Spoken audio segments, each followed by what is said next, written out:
नमस्कार बंधुगण शेष सबु प्रतिज्ञार सबु कल्पना जल्पनार अंत घटाई बीजेपी और कांग्रेस पटांगी निर्वाचन मंडली सहित कोरापुट लोकसभा आसन रे निज प्रार्थी घोषणा करिछि कांग्रेस।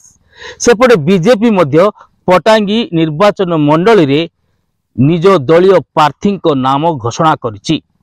एक युव नेता चैतन्य हंताल को प्रार्थी भावे बीजेपी घोषणा करथिबा बेले कांग्रेस पुणी थरे पुराना मुह को चिन्ना चेहरा पूर्वतन विधायक रामचंद्र काड़ाम को प्रार्थी करिछि। तेबे सेपटे पहले आप रे बीजेपी आ कांग्रेस आगु को आसीथिबा बेले बीजेडी पई रणहुंकार देइचंती। बीजेडी ए पर्यंत तार प्रार्थी घोषणा करी नाही। आशाई को लंबा लाइन बीजेडी हाईकमांड को द्वंद्व पकाई देइछि।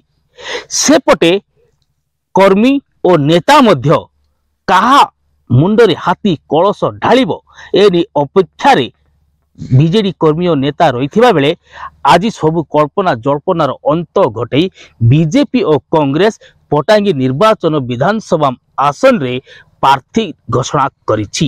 तेबे देखा जाऊ गत आसंता 2 दिन मध्य जहाँ कहा जाउछि दलीय कर्मी बीजेडी दलीय कर्मी और नेता कथारु जा सूचना मिली जे आसंता 2 दिन मध्य पटांगी निर्वाचन मंडली बीजेडी प्रार्थी नाम खूब शीघ्र घोषणा हेबो बोली कहा जाउछि। तेबे देखिबा बाकी रही बीजेपी और कांग्रेस को धराशय करबा पई बीजेडी पई केउ प्रार्थी उपयुक्त हेबे से नहीं हाईकमांड का नाम घोषणा करुचंती ताहारी उपरे समस्तंकर नजर रही।